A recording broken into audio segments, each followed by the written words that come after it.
We're talking to Jack Duffin from the Orange and Brown Report. Wrote an article on the state of the Browns roster, and that included some potential restructure. So take us through this and kind of, what you found when you wrote this. Yeah, so if the Browns need to free up more money for this year, they can effectively restructure a contract. And a restructure is not a pay cut. It's not anything like that. It's just buying on a credit card. So you convert someone's base salary into a signing bonus, and then you spread that out over the life of the contract, or with void years up to 5 years. So Myles Garrett's probably the one that makes the most sense here in this list, just because he's likely to be here for the next 4 or 5 years, whereas Amari Cooper, he's only got 1 more year left after this, so it's not an ideal place to restructure.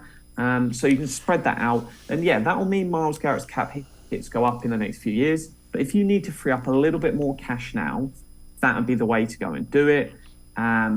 So no, it's something that you might see them do. If that number is currently at sort of 10 million of cap space, but we don't have the Hurst, the Hill, or the Ford deals yet, they might just do 1 more deal just to keep the can. But you can't aggressively do that. If you go and do everyone, that's fine as long as you roll most of the money over last year. So they did lots of restructures last year, but they rolled that cap space over.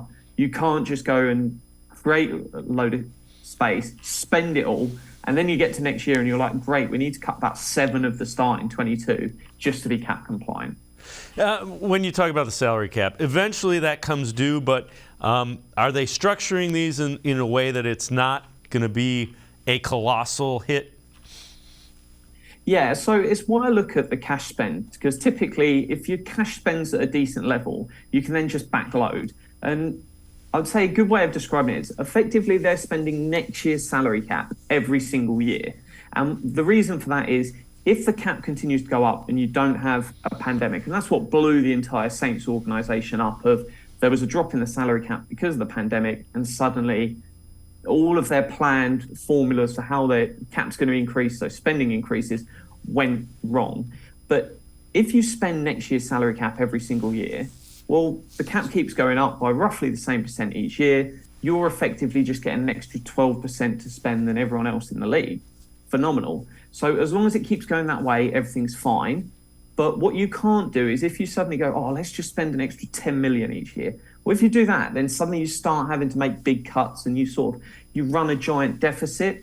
So I think they're at a steady level where they're going, let's just spend next year's cap every year. And as long as it keeps going up, we'll be okay.